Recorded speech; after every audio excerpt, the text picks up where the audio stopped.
बहुत पुरानी बात है। दक्षिण भारत में एक राजा राज्य करता था। राजा का राज्य समुद्र के किनारे था। राजा को भोजन के साथ मछलियां खाने का बहुत शौक था। बिना मछलियों के राजा का भोजन अधूरा रहता था। एक बार की बात है, राजा के राज्य में बहुत तेज तूफान आया, जिसके कारण कोई भी मछुआरा मछली पकड़ने के लिए समुद्र में नहीं जा सका। उस दिन राजा को भोजन में मछलियां नहीं मिली, जिससे राजा बहुत उदास हो गया। राजा ने जब अपने मंत्रियों से इस बारे में पूछा तो उन्होंने बतलाया कि इतने तेज तूफान में समुद्र में मछली पकड़ने जाना अपनी जान पर खेलने के समान है, इसलिए कोई भी मछुआरा समुद्र नहीं जा रहा है। राजा ने घोषणा करवाई कि जो भी समुद्र से ताजी मछलियां लाएगा उसे मुंहमांगा इनाम दिया जाएगा। राजा की घोषणा सुनकर मछुआरों के मन में लालच तो आया, किंतु कोई भी मछुआरा अपनी जान जोखिम में डालने के लिए तैयार नहीं हुआ। उसी राज्य में एक बहुत ही गरीब मछुआरा रहता था। उसे जब राजा की इस घोषणा का पता चला तो अपनी दरिद्रता दूर करने के लिए वह अपनी जान की परवाह किए बगैर समुद्र में चला गया। समुद्र में उसने जाल फेंका, जिसमें कई बड़ी बड़ी मछलियां फंस गई। मछुआरा मछलियां लेकर राजा के महल पहुंच, किंतु राजा के सैनिकों ने उसे महल में नहीं घुसने दिया। राजा के एक खास मंत्री ने मछुआरे को ताजी मछलियों के साथ देखा तो मछुआरे को अपने साथ राजा के पास ले जाने के लिए तैयार हो गया।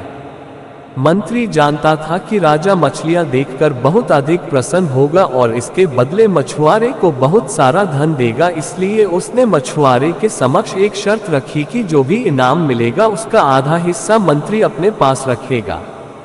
मछुआरा मंत्री की बात मान गया और मंत्री मछुआरे को लेकर राजा के पास पहुंचा। मछुआरे के पास ताजी ताजी मछलियां देख राजा बहुत खुश हुआ। राजा ने मछुआरे को मुंहमांगा इनाम मांगने के लिए कहा। मछुआरा राजा से हाथ जोड़कर बोला, महाराज, मुझे 20 कोड़े मारे जाएं। मछुआरे की बात सुनकर राजा को बड़ा आश्चर्य हुआ और उसने फिर से मछुआरे से कुछ मांगने के लिए कहा, किंतु मछुआरे ने फिर 20 कोड़े खाने का इनाम मांगा। राजा ने अपने सैनिकों को बुलाया और मछुआरे को 20 कोड़े मारने का आदेश दिया। सैनिकों ने मछुआरे को कोड़े मारना शुरू किया। 10 कोड़े खाने के बाद मछुआरा राजा से बोला, महाराज, मुझे आप जो भी इनाम देंगे उसका आधा हिस्सा मुझे मेरे हिस्सेदार को देना पड़ेगा, इसलिए बाकी के 10 कोड़े मेरे हिस्सेदारी को दे दिए जाएं। मछुआरे की बात सुनकर राजा को फिर आश्चर्य हुआ और राजा ने उसके हिस्सेदार का नाम पूछा। मछुआरा मंत्री की तरफ इशारा करते हुए बोला, महाराज, यही मेरे हिस्सेदार हैं। इन्होंने ही मुझे आपके पास लाने के बदले प्राप्त इनाम का आधा हिस्सा मांगा है। राजा ने मंत्री की ओर देखा तो मंत्री ने शर्म से अपना सर झुका लिया।